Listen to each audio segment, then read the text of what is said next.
This man changed the world. He took Iran and made it an inspiration for a new, uncompromising strand of Islam. Our bosses couldn't cope with the idea of an 80-year-old Ayatollah, which they didn't even know what an Ayatollah was, who lived on garlic and onions and yogurt, directing a revolution that was about to topple America's most important ally.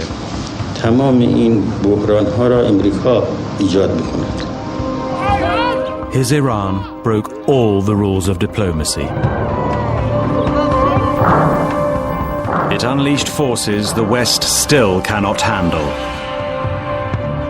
It has undermined the West's hold on the Middle East. Iran is deliberately causing maximum problems. Iran is a threat to world peace. I will do everything in my power to prevent Iran from obtaining a nuclear weapon. Everything in my power. آمریکا و انگلیس رو نگاه بکنید. هر جا دیکتاتوری و ترور و آدمکشی است، دست اونها در کاره. This series tells the inside story of how for 30 years Iran has baffled and defeated Western leaders.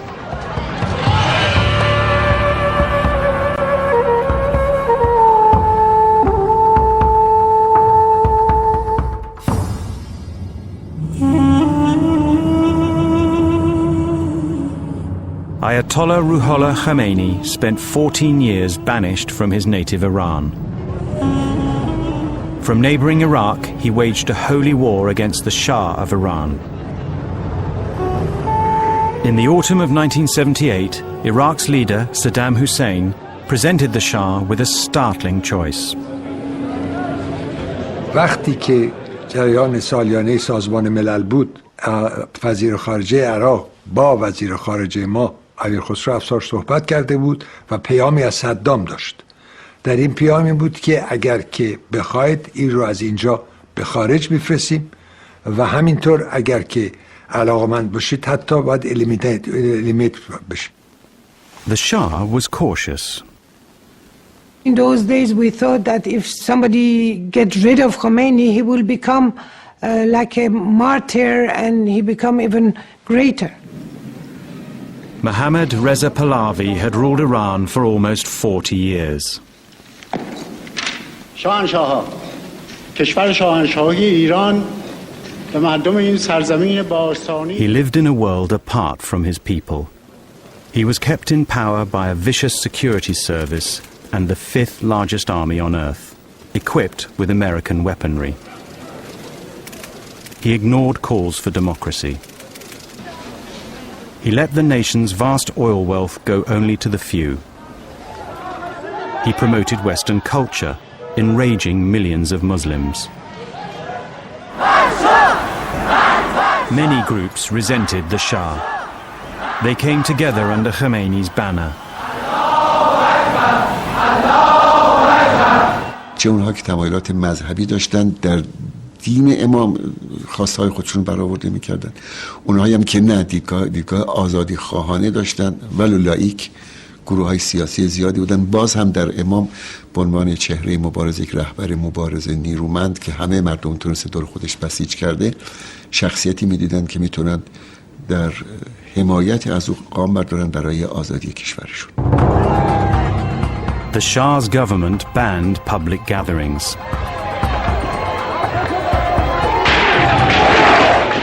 During one rally in Tehran, troops shot more than 100 demonstrators dead.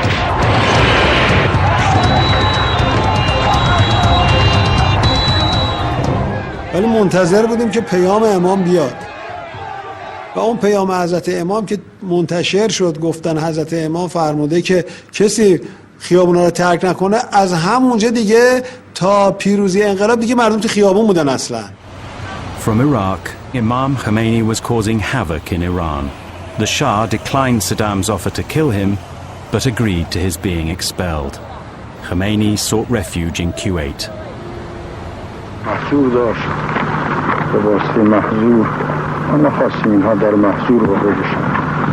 از اینجا ما هم دایر بودیم. گفتم آقای خمینی باید برم به اروپا ما با گذرنامه‌هایی که داریم بدون ویزا راحت میتوانیم وارد بشیم، هیچ مشکلی نخواهیم داشت.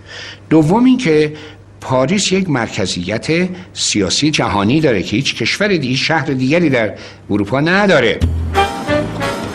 Khomeini chose never to visit Paris, even though he set up home 18 miles away. A supporter lent him a house in the village of Neuf-le-Château. Word went out to his followers round the world. من توی شیکاگو فیزیک میخوندم که دکتر یزدی به من زنگ زد. من 2 بعد از نیمه شب توی هواپیما بودم به طرف پاریس. $8 هم توی جیبم پول بود. Khomeini was now in easy reach of the world's media. اصلا برای البته اونها میخوان حق خودشون را استیفا کنند و مسالمت هم میکنند، لکن اون شاه است که امر میکند به کشتن اونها. So there is no alternative to fighting. هیچ راه حلی نیست. Khomeini's success in stoking the revolution embarrassed the French president, an ally of the Shah. L'ayatollah Khomeini, il est venu en France dans des conditions régulières et il s'est installé comme non pas un réfugié politique dont il n'avait pas le statut, mais comme un étranger en résidence en France. President Giscard sent the official responsible for high-profile foreign visitors to issue a warning to the Ayatollah. Je suis donc arrivé dans ce pavillon de banlieue, dans cette chambre vraiment dénudée. Ça m'avait impressionné. J'ai fait le rapprochement avec la cellule de moine. Il n'y a pas de canapé, il n'y a rien pour s'asseoir. Lui est assis par terre en tailleur, enturbané de noir, naturellement une barbe blanche, des yeux très vifs, scrutateur. Je lui dis, voilà, ces derniers jours, vous avez prononcé des philippiques enflammés contre le chef de l'État avec lequel nous avons des relations diplomatiques normales. Et donc, il n'est pas raisonnable que sur le territoire français, vous teniez des propos de caractère politique. Ah bon, آقای خمینی هم جواب داد که من قصد فعالیت سیاسی در خاک فرانسه ندارم. من از اینجا نامه‌هایی به ایران می‌نویسم. حالا در ایران این نامه‌ها رو مردم چیکار میکنن اون دیگه مربوط به دولت فرانسه نیست. In fact, Khomeini's house was a veritable production line, copying and distributing his pronouncements. In Iran, anyone carrying Khomeini's words risked arrest. این اعلامیه رو میرفتیم از یه تلفن عمومی میخوندیم برای تلفنی در شهرستان، اون ضبط میکرد، یادداشت میکرد، بعد اون تکثیر میکرد. یعنی به سرعت این اعلامیه فردای اون روز سراسر ایران رو گرفته بود. The whole country ground to a halt when strikes begun by the left received Khomeini's blessing. The military commanders drew up proposals to end the chaos. من این طرح رو بردم و به عرض رسوندم و قبلا اشاره کردم که علاوه انقلاب اول باید بکوبین، بعد ببینید چرا انقلاب شده. اگر معطل بشین انقلاب موفق میشه. بعد ایشون راه رفتن و بعد اومدن گفتن یعنی شما میگویید من خلاف قانون اساسی رفتار کنم؟ گفتم قربان مملکت داره از دست میره و دیگه امر بفرمایید این کار بشه. باز دوباره راه رفتن و گفتن دیگه چی دارین؟ گفتم ساکت موندن و ایشون گفتم به هر حال من دیگه از این مسائل خسته شدم. America was caught off guard. For 30 years, the Shah had stood shoulder to shoulder with American presidents against the spread of communism and anti-Western movements in the Middle East.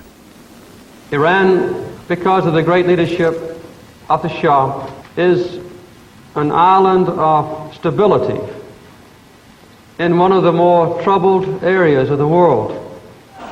Now, just 10 months later, President Carter's words rang hollow.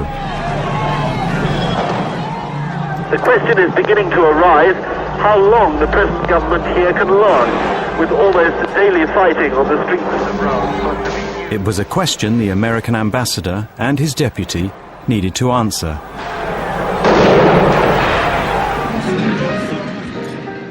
We were invited to this party. We both went around quite separately, talking to the various generals and admirals. When I asked General Rabi how things were going, he said, no problem at all.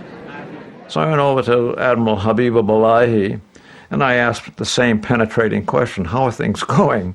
می گفتیم که وضع ما درسته، ارتش سر جاشه، این حالت پیدا نشه که داره رژیم متزلزل میشه کم کم. Here we were, the country was in turmoil, and there was not one significant mention of political problems, disorder, or anything. I could not sleep that night.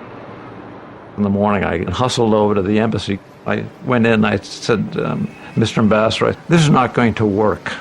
He smiled and he threw to me a pile of a yellow lined paper with writing on it, and top was thinking the unthinkable.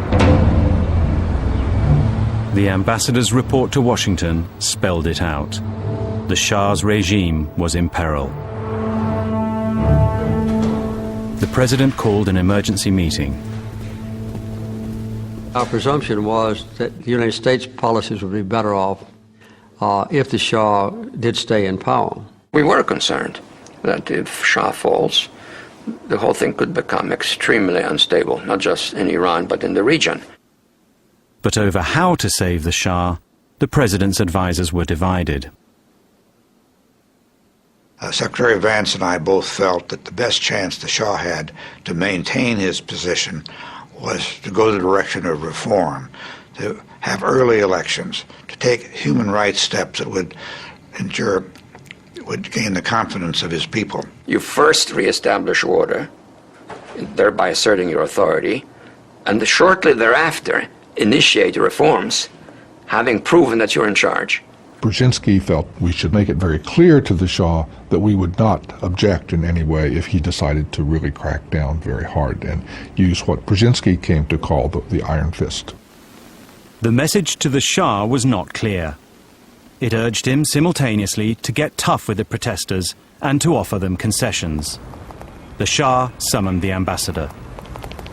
علازت صحبت این کردن که آیا آمریکا میخواد که من با شدت عمل به خرج بدم یا نه. Ambassador Sullivan had to say, I have no instructions on this, Your Majesty, which left the Shah very confused. خسته تر، ناراحت تر و در واقع یک آدمی بودن که به کلی دیپرس بودن. The King of Kings went on TV and embraced the revolutionaries. انقلاب ملت ایران نمیتواند مورد تایید من به عنوان پادشاه ایران و به عنوان یک فرد ایرانی نباشد. تضمین میکنم که حکومت ایران در آینده بر اساس قانون اساسی، عدالت اجتماعی و اراده ملی و به دور از استبداد و ظلم و فساد خواهد بود. The Shah announced that he and his family would soon be taking an extended holiday. The Americans decided they had to act. Our intention was to make sure that the Shah's support was firm and to make sure that Iran didn't come apart. I said to the president that we ought to explore the question of what will be the behavior and the attitude of the Iranian military. President Carter turned to a general who had served in Iran. My instructions were to give United States assurances to the military of Iran that we would support them. His mission was to go out and see if the Iranian military had the stomach to attempt a coup and to suppress the revolution. The general had to get the military to defend the throne while the Shah was away. ایشون پرسیدن که آیا که نقشه‌ای که ارتش بتونه اوضاع رو به دست بگیره چی دارین و اگر این نقشه چی میگه؟ You had to have plans. You know, the immediate thought of these generals and admirals was to do what you're talking about, that they take control. But when asked how, they were speechless. رژیم ما در اون موقع چنین اجازه ای را نمیداد، چون خب ترس این بود که یه دفعه این فکر یه روزی در ارتش پیدا نشه که خودسرانه چنین اقدامی بکنه. In his haste, the American general had failed to pay the usual courtesy call on the Shah.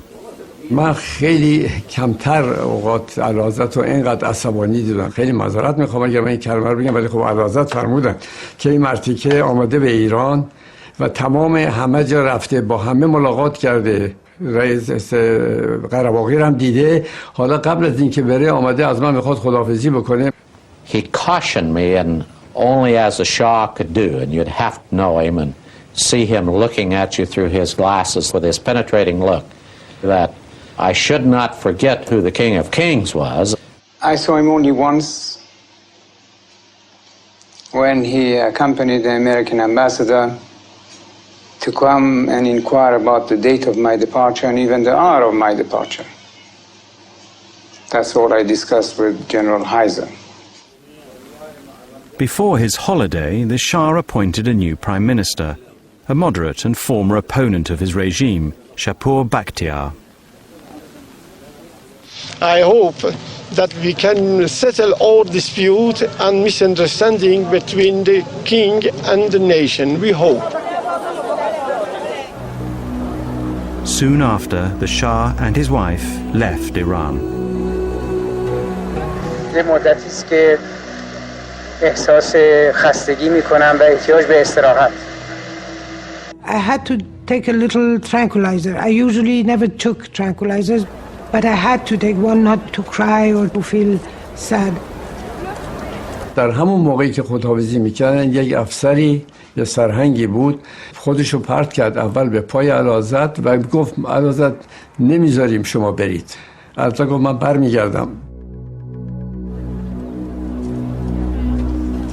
On that plane, I was looking back and thinking, is it the last time I am seeing my land?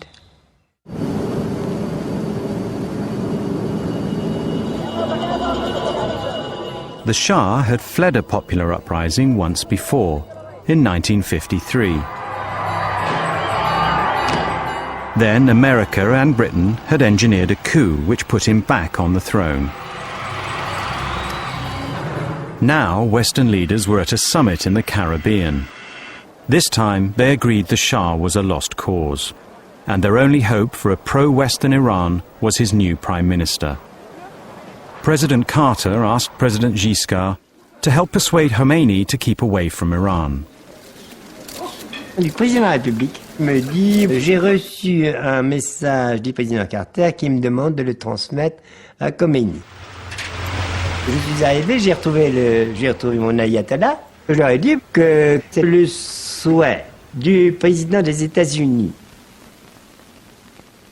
que naturellement il fallait laisser un peu de temps pour que Shapur Bakhtiar puisse faire front aux difficultés de l'époque, et que par conséquent, il souhaitait que l'ayatollah diffère son retour en Iran.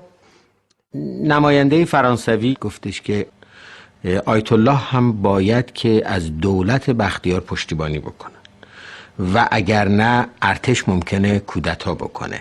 این پیغام تهدید ضمنی هم داشت بر اینکه ارتش دست به کودتا خواهد زد. به همین دلیل آقای خمینی هم عصبانی شد.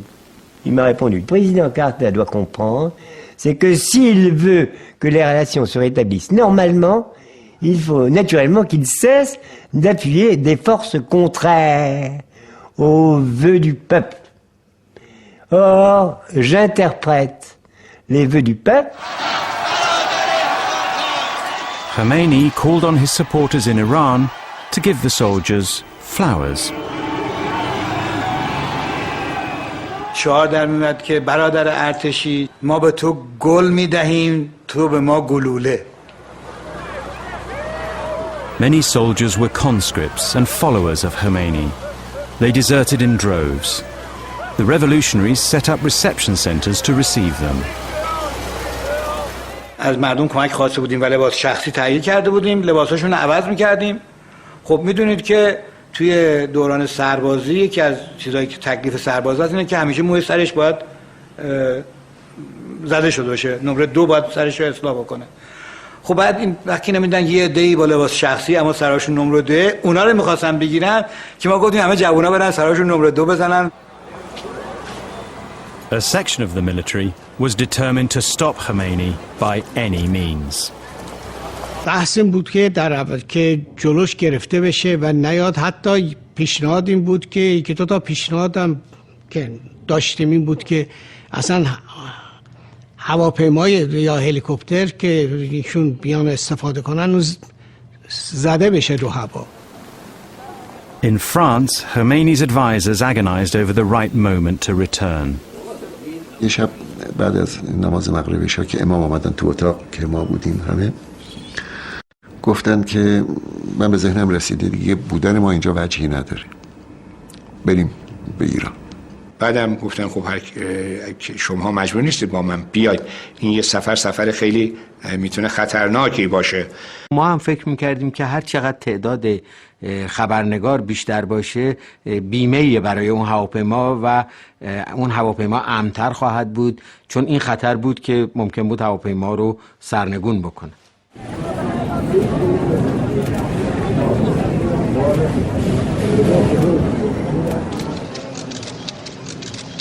I will not forget the hospitality of the French government and the French people and their sense of liberty.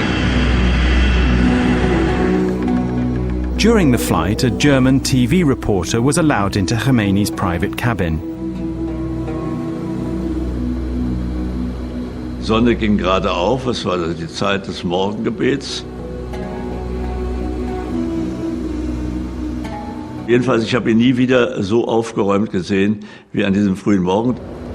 Das ist das einzige Mal, dass ich ihn entspannt gesehen habe lächeln gesehen. Nach dem Gebet, das war ohne großen Vorwand, übergab Khomeini ein gelbes, braunes Kuvert an Tabatabai. Sadek Tabatabai, a favorite relative of Khomeini, was being entrusted with the draft constitution that embodied Khomeini's vision for an Islamic Republic of Iran. It was a dangerous document. رو کردم به آقای شلاتور و آقای کافمن که متصدی دوربینش بود، گفتم که من یه امانتی رو به شما میدم در حالی که ضبط میشد این صحنه. Und sagte mir, wenn wir bei der Ankunft nämlich getötet werden oder verhaftet werden, dann verstecken Sie das gut. به ایشون نگفتم که این پاکت حاوی چی هست. They needn't have worried. As he came down the steps, Khomeini brought 2,500 years of monarchy in Iran to an end. خیابونا مثل اقیانوس اطلس که در طوفان باشه موج، شرایطی بود که دیگه کاری نمی‌شد. The man given the honor of driving Khomeini had taken on more than he bargained for. بیش از اونه که فکر می‌کردیم. آدم توی سالن اومد، نتونستیم کنترل بکنیم.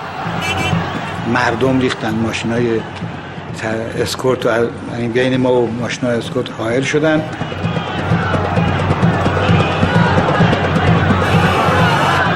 و مرتب من حس می‌کردم که دارن روی این ماشین بالا پایین میپرن. از همون لحظه رانندگی عادی نبود. توی ماشین این شب تاریک میشد. امام هم اصرار داشتن که من در ماشین رو وا کنم. ایشون هیچ به در بر رفتن. خلاص من مونده بودم چیکار کنم. Khomeini's people parted the crowd so a helicopter could come and rescue him from his own followers. همچی که امام رفت تو هلیکوپتر من دیگه نفهمیدم. من دولت تعیین میکنم، من به پشتیبانی این ملت دولت تعیین میکنم، من تو دهن این دولت میزنم.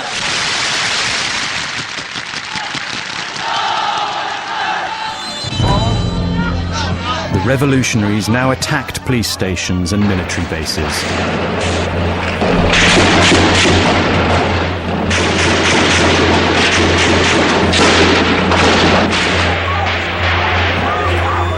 Each time they captured one, they seized more weapons. After 10 days, the beleaguered military chiefs met. همه این وضعیت خراب رو تشریح کردن. هر کسی چیکار کرده؟ مثلا فرمانده نیروی هوایی گفت که از رو سقف ادارهش اومده بیرون با هلیکوپتر برای اینکه تمام جاهای دیگه همطور ریختن مردم. They argued through the night. به تیمسار حاتم پیشنهاد شد که بردارن یه چیزی بنویسه که ارتش بیطرف بمونه. شاید بیطرفی ارتش باعث بشه که دیگه این سر و صدا و اینا به صورت بدتری که باعث جنگ داخلی و تقسیم مملکت اینا بشه نشه. دیگه کم کم همه تایید کردن، بعدش هم همه امضا کردن. Next morning, one of Khomeini's lieutenants took a phone call. و وقتی تلفن رو قطع کرد گفتش که ارتش اطلاعیه داده که در دعوای بین مردم و حکومت بیطرف خواهد بود و دستور داده شده که نیروها به پادگانها برگردن. این به معنی پیروزی انقلاب بود. همه هورا کشیدیم، شادی کردیم و تبریک گفتیم، بغل کردیم همدیگر رو. The Shah's prime minister fled the country. Many of the Shah's inner circle were summarily executed. The part that was difficult, I must say, on the nerves was getting up and look at the morning paper and to see people that you'd known for a long time just lying on a slab with bullet holes throughout their body. America feared its embassy could become a target. It reduced its staff from over 2,000 to under 100. Then the Shah asked if he could settle in America. I advised strongly against an early admission of the Shah. I warned that if we did, it was such a sensitive matter that there could be considerable violence, demonstrations, agitation against the United States. President Carter agreed. My presumption was that I would not let him come into the United States.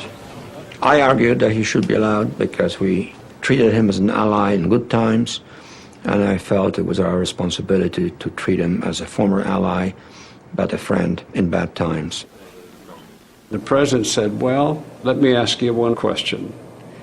If we do this, and as some fear, our employees in our embassy in Iran are taken hostage, then what will your advice be? And the room fell dead, and he said, I thought so. Meanwhile, Khomeini was fulfilling his dream. Iranians voted by referendum to make Iran an Islamic republic. The new government called for the Shah to be sent back to stand trial. Country after country refused him entry, so for months he wandered the globe. Then he appealed again to President Carter. One afternoon, I got a message that the Shah was confirmed to have terminal cancer and asked me if he could come in to New York for diagnosis and treatment. The Shah had kept his cancer secret for 4 years. His doctors had told his wife, but she too never mentioned it, even to her husband. I had a feeling that he didn't want anybody to know, and I wanted to respect his wish. That is why I never asked him. This time Carter agreed to admit the Shah. America's man in Tehran informed Foreign Minister Yazdi. He had advised strongly for months before that about the difficulty of any kind of gesture toward the Shah or his family. I was well aware of that. اونا خواستن که در چارچوب مقررات بین‌المللی ما حفاظت و امنیت سفارت امریکا رو بپذیریم. ما خب طبیعی بود که به عنوان یک دولت مسئول به اونها بگوییم که خب بله دولت ایران به مسئولیت بین‌المللی خودش واقفه. I will never forget the words he gave me. We will do our best. He did not say, we will guarantee your security. He said, we will do our best. اطلاع دادم که همونطور که تمام شواهد و قرائن حکایت میکنه شما با آتش بازی میکنید و این رو شما در جعبه پاندورا رو باز میکنید. Iran's foreign minister was on his way to Algiers for Independence Day. So was Carter's top advisor, Dr. Brzezinski. I urged Foreign Minister Yazdi to have a talk with Brzezinski. I knew what that might mean. It would elevate the dialogue up to a point where it mattered.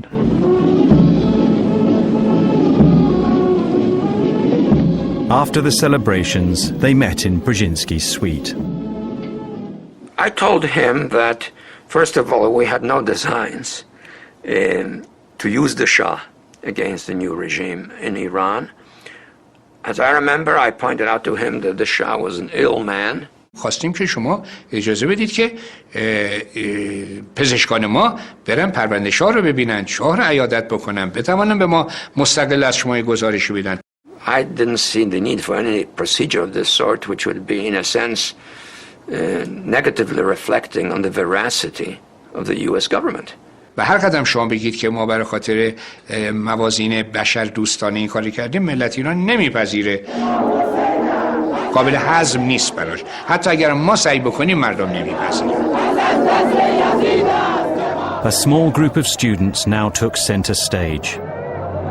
What they did next would poison relations between Iran and the West to this day. فقط این حس رو داشتم که این حرکت توی این حرکت یه رمزی وجود داره، یه اتفاق دیگه داره میفته. The student leader arranged to meet 4 colleagues at Tehran University. فکر می‌کردم مثلا اگه بتونیم یه کاری بکنیم و امریکا رو به وادار کنیم که شاه رو اخراج کنه از امریکا، یه موفقیتی برای انقلاب هست. طرح در حقیقت اشغال سفارت امریکا به مدت 2 روز یا 3 روز حد اکثر و گروگان گرفتن امریکایی ها توی جلسه من مطرح کردم و 2 نفر از دوستان من مخالفت کردند. One who opposed was Mahmoud Ahmadinejad, Iran's future president. آقای احمدی نژاد گفت که این کار باعث تقویت شوروی میشه و باعث قدرت گرفتن سفارت شوروی میشه و ما اساسا توی دانشگاه ها و توی جامعهمون مشکل اصلیمون گروه های چپ و مارکسیست هستن. Clerics and communists had been allies of convenience in the revolution. Ahmadinejad feared the communists gaining ground. The 3 who wanted to seize the American embassy went ahead without him. They approached a cleric close to Khomeini. اونها رو قانع کردم که این تصمیم رو به اجرا در بیاورند و بدون اینکه امام مطلع باشه. گفت که چه ضرورتی داره؟ اصلا رهبر انقلاب اگه در جریان باشه شاید کار خوبی نباشه. 72 hours later, students gathered outside the embassy. دانشجویان راهپیمایی می‌کردن. ما توی اون پوشش حرکت کردیم از 2 تا 4 راه قبل از سفارت امریکا. باید دستور عملیات رو من صادر می‌کردم به فرمانده عملیات. At first this demonstration seemed to me to be an interruption, that it was going to really mess us up on getting our timetable down. You know, it's amazing how you don't worry about the right things at the wrong time. And then when it happened very quickly, these hordes started to scale the walls.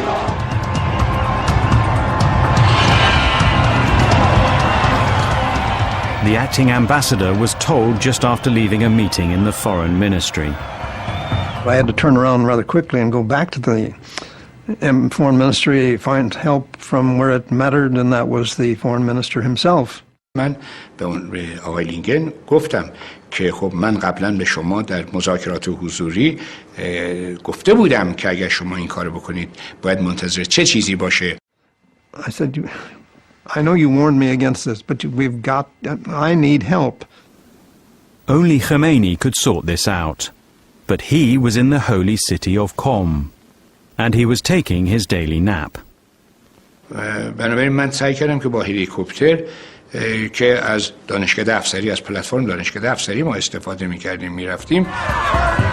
By now, hundreds of students had entered the embassy compound. Vastly outnumbered, the US Marines held their fire. They asked me, what should we do? And I said, given what you've told me, the degree of chaos surrounds you, the control that has now slipped away from your hands over there in the compound, you should surrender. And I gave that order.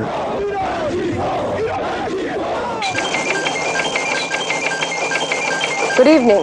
The American embassy in Tehran is in the hands of Muslim students tonight. I have received assurances that they will be kept safe and well. The administration's problem is no one knows whom to blame for the takeover of the embassy. Foreign Minister Yazdi said the Iranian government would do its best to resolve the matter. The foreign minister reached Qom and went straight to Khomeini. من به آقای خمینی نگفتم کیا اونجا هستن، گفتم آقا رفتن این کارا رو کردن. آقای خمینی به من گفتن که هر کس هست برو بریزشون بیرون. He set off back to Tehran to carry out Khomeini's instruction to end the siege. At the same time, the students in the embassy set out to get the Imam's blessing to continue it. من زنگ زدم به آقای موسوی خوئینی ها و گفتم که ما توی سفارت هستیم، منتظرتون هستیم، خودتون رو سریع برسونید. نقش واسطه خوبی رو من میتونستم بر عهده بگیرم، از جمله ارتباط بین دانشجویان و شخص حضرت امام. The cleric called Khomeini's home and spoke to his friend, Khomeini's son, Ahmad. احمد آقا پیام آقای موسوی خوئینی ها رو به امام رسوندن و گفتن این دانشجویانی که این کار رو کردن معتقد و مسلمون هستند، طرفدار انقلاب هستند. Khomeini now used the students' takeover to advance his vision for Iran. نظر امام این بود که از قول من به دانشجویان بگید که جای خوبی رو گرفتند، اصلا نگران نباشند، اونجا رو محکم بگیرن. شما می‌بینید که الان مرکز فساد امریکا را جوان‌ها رفتن گرفتن و امریکایی هم که در اونجا بوده گرفتن و اون لانه فساد را به دست آوردن و امریکا هم هیچ غلطی نمی‌تونه بکنه. The students paraded their captives. I was taken outside. The hordes were already out there screaming death to the hostages. We were like animals in a zoo.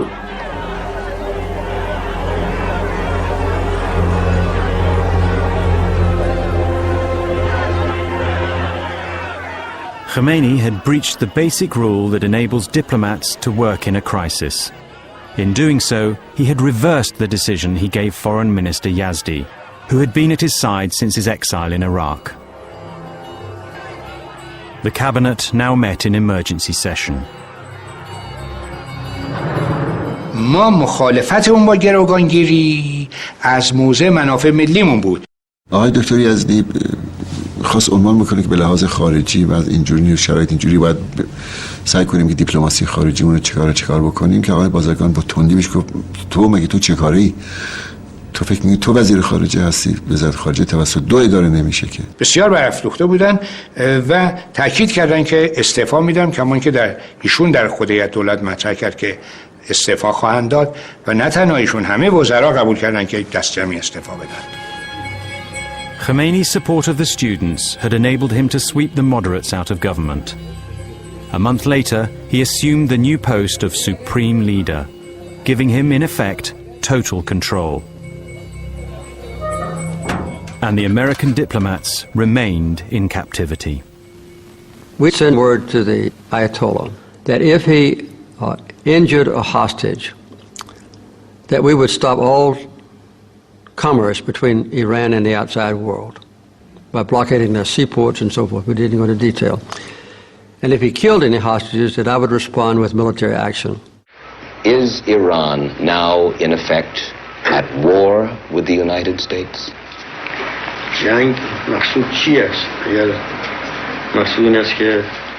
What do you mean by war? If you mean our armies against the United States armies, no, there is no such war. If you mean it is a battle of nerves, it is Carter's doing. But if the president says he refuses to return the Shah, and if the Imam says he will not free the hostages, then what can be the answer?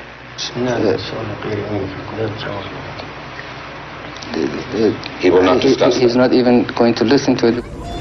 Khomeini rebuffed all America's efforts to get the hostages released. 3 months after the embassy takeover, America imposed sanctions on Iran, freezing its US assets and banning its oil imports. ما از اقتصادی نمی ترسیم، ما از دخالت نظامی نمی ترسیم. اون چیزی که ما را می ترساند وابستگی فرهنگی است.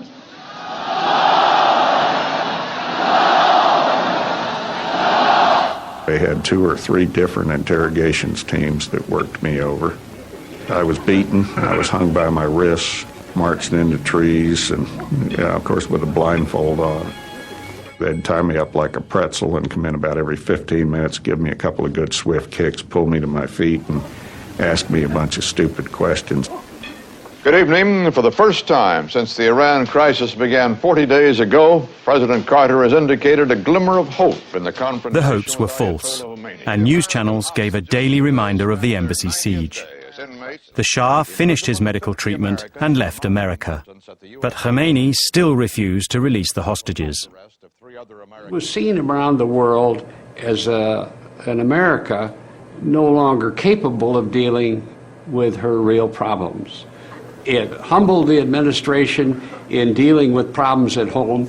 It had a profound, prevailing, devastating, paralyzing impact upon our government. I don't know how much longer we can sit here and see them kept captive while the situation around them does deteriorate. He saw our honor at stake. He knew that we had to act, and he said so. We began to figure out how we could extract the hostages from the Iranians. Their rescue plan would test America's armed forces to the limit. It required 14 aircraft to cross hundreds of miles of Iran. After refueling in the desert, 8 helicopters would fly commandos to Tehran, where they would storm the embassy. A second group would seize an airbase outside the city. From here, the hostages would be flown home. The plan was known only to the president and a few of his top advisors. The Secretary of State, Cy Vance, was skeptical.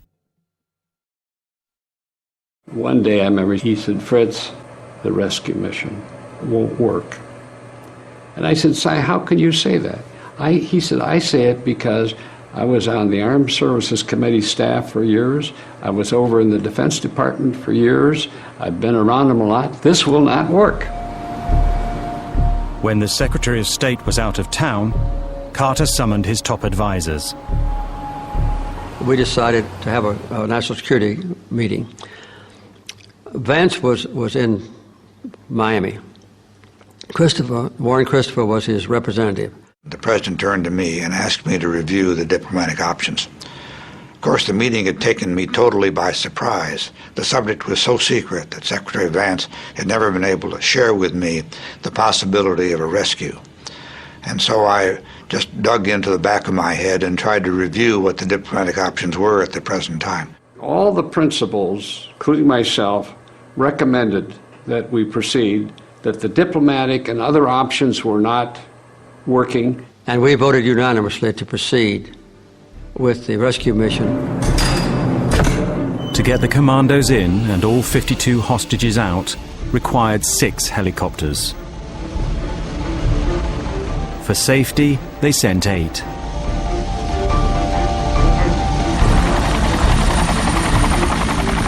The decision was made earlier that if we didn't have enough helicopters to bring all our hostages out, that we wouldn't bring any, because the ones remaining would undoubtedly be assassinated. From an aircraft carrier in the Arabian Sea, the helicopters flew more than 500 miles into Iran. Keeping low to avoid radar, they flew into a sandstorm. 2 developed faults. When the others reached the desert rendezvous to refuel, a third was found to be damaged. That left only 5. At that point, we decided to withdraw. And we left all our equipment there and brought our people home. As they took off to leave, a helicopter collided with the refueling aircraft. The president was immediately informed. I was with the president when we got the call, and the president said, have there been lives lost? And I saw his face turn white, and he said, I feared that. 5 airmen and 3 commandos died in the crash. A human tragedy, and in election year, a political disaster. Congress still knew nothing about the mission. It was the Vice President's job to inform its leaders before they heard the morning news. You can imagine those very painful conversations. Awakened from a dead sleep, being told this, and they say, what are we doing? Where? When? How did we get into this? What do you mean lives lost? I went on television the next morning, beginning at 6 o'clock, I believe, to tell the American people what happened, and it was all my fault. It was my decision to attempt the rescue operation.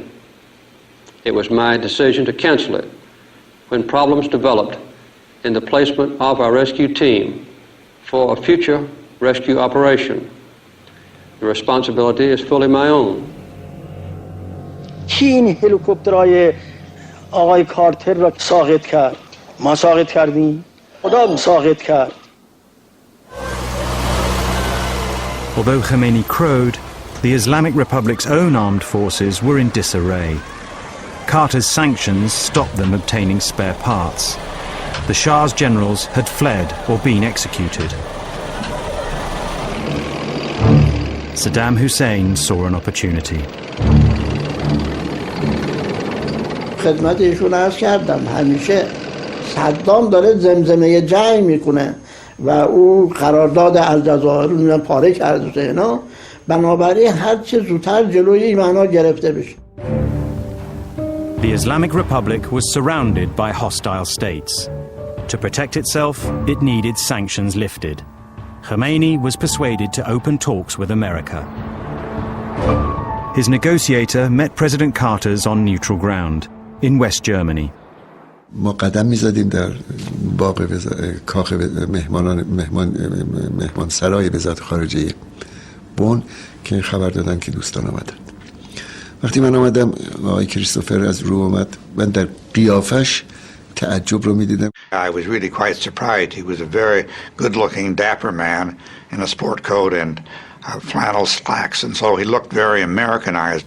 بعد از صحبت‌های اولیه و معارفه اولیه که بینمون صورت گرفت، شرط رو من عنوان کردم.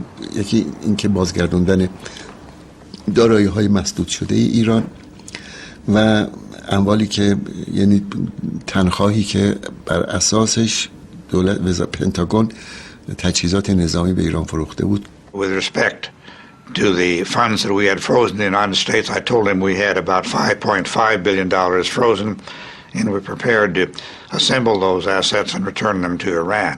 دو موردش رو خیلی تونستیم همون روز به نتیجه برسیم. On day 2, they ran into their only sticking point, the Shah's personal fortune deposited in American banks.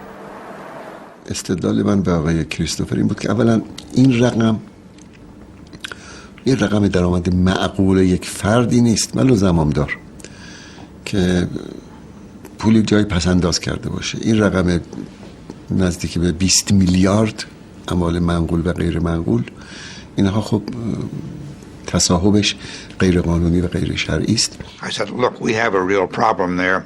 Under our constitution, we simply can't give back assets that are claimed by others. آقای کریستوفر گفت من اینا رو به واشنگتن منتقل میکنم و در جلسه بعدی که خواهیم داشت مسئله رو پی میگیریم. دیگه اصلا خداحافظی کردیم بعد از 5-6 ساعت گفتگو. It was September 22nd, 1980. It looked as if Carter could get the hostages home in time to boost chance of re-election in November. وقتی که من رفتم به فرودگاه خلبان آمد که برج اجازه پرواز به ما نداده. گفتن که فرودگاه مهرآباد بمباران شده توسط نیروهای عراقی. The next day, Iraq invaded Iran. 70,000 troops crossed the border, launching a war which would last 8 years and leave 1 million dead. Iran's leaders broke off the talks with America. They suspected Washington was behind the invasion. They were not totally wrong. We were warned that the invasion was imminent. A source told me that he'd just been in Iraq, where he'd been meeting with Saddam Hussein and his senior Iraqi generals, and that the Iraqis were going to invade Iran. This was, of course, big news and quite an intelligence coup for us. America did nothing to stop the invasion. In fact, though it had no diplomatic relations with Saddam's Iraq, it allowed help to reach him. We understood that what we were telling Saudi Arabia and Jordan about our perceptions of the state of the Iranian military would be passed to Iraq. How powerful did we think their armed forces were? Could they operate their tanks? Could they operate their surface-to-air missile networks? These were the types of information that we would provide to our friends and which we expected they would pass on to Iraq. 6 days into the war, with Iraq's forces in Iran and still advancing, the UN Security Council called for a ceasefire, but made no demand for Iraq to withdraw, giving Iranians a grievance that rankles to this day. ظاهر ممکنه یک کشور متجاوزی رو محکوم نکنن، از اون نخواهن که برگرد به مرزهات و بابت این تجاوزی که کردی غرامت بپرداز، فقط بگن که آتش بس بدید. آتش بس بدید یعنی تجاوز ما بپذیریم. اون موقع من مسئول تدارکات سپاه بودم و امکانات می‌خواستن، اسلحه می‌خواستن، مهمات می‌خواستن، تجهیزات می‌خواستن. جنگ عراق با ایران نبود. وقتی من مأمور بودم برای پشتیبانی از سپاه امکانات تهیه بکنم، همه دنیا به صدام میفروختن. Iran badly needed weapons, but could not buy them as long as it held the American diplomats captive. Its parliament voted to resume the negotiations with America. But the news reached Carter too late to save him from defeat in the presidential election. I promised you 4 years ago that I would never lie to you, so I can't stand here tonight and say it doesn't hurt. He now determined to get the hostages home in the 2 months left before Ronald Reagan took office. The negotiations moved to Algeria. The final sticking point was $9.5 billion of Iranian government assets in American banks, frozen by the US government when its embassy was seized. I said to the foreign minister, the most we can assemble is $7.9 billion. And I think it's in their interest to accept that because dealing with President Reagan might be much more difficult than dealing with us. It was the Americans' final offer. After 2 days and 2 nights of negotiation, I'd gone back to my room to shower, and I got a call from the foreign minister saying, I think we have an acceptance. So I went back and signed in the clothes I'd been wearing for 3 days. But Iran would not release the hostages until America delivered the money, and Carter was leaving office in 36 hours. There were immense technicalities that had to be dealt with. Banks in like 4 different countries, all of these escrow accounts, and we'd just about come to the conclusion that nothing could possibly be done, that they were just going to have to deal with the next administration. I never went to bed at all. I stayed up and I was in charge of every detail of the agreement. That ought to be kept firm. The $7.9 billion of frozen Iranian assets, now held in banks around the world, still had to be retrieved. One of the key ones was the Bank of England, because they were holding about $2 billion of gold bullion that was owned by Iran. Tell them I would like to know from the President or Chairman of the Bank of England why they have held up our hostages. We had to get Mrs. Thatcher to agree to let that $2 billion be in the pot. Okay, so the Bank of England has certified the depository? Right on, man. That's great. That's great. That was one obstacle overcome. There were more. Suddenly, the lines went dead. Nothing was happening. We found out that there was a U.S. Treasury official who didn't like the deal, whose signature was necessary to move the papers forward, who went home.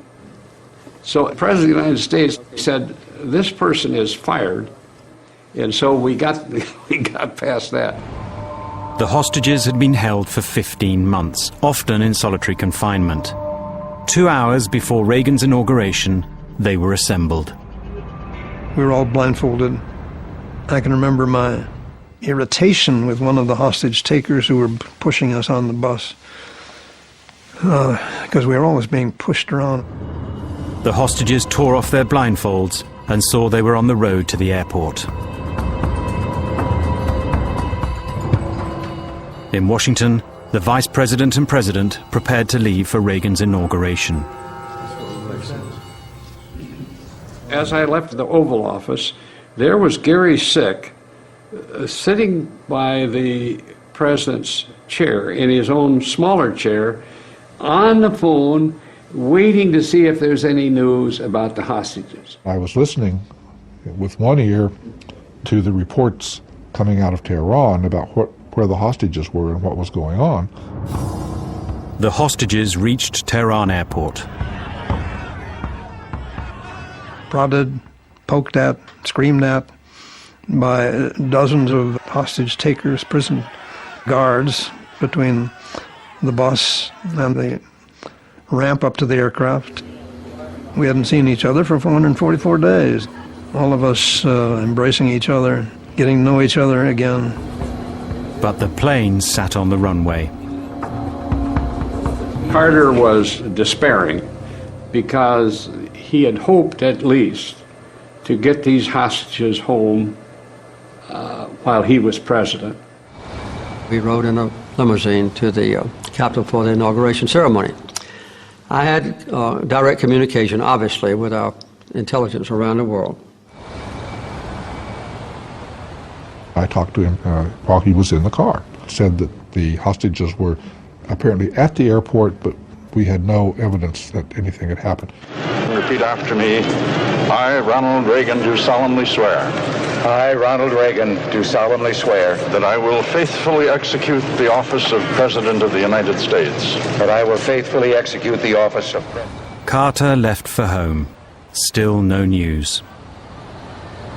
Roughly 5 minutes after I was no longer president, the Secret Service agent came down and whispered in my ear that the hostages were free. They had deliberately delayed its release until maybe 20 seconds after Reagan had been sworn in. It is not often that a foreign leader humiliates and helps secure the electoral defeat of an American president.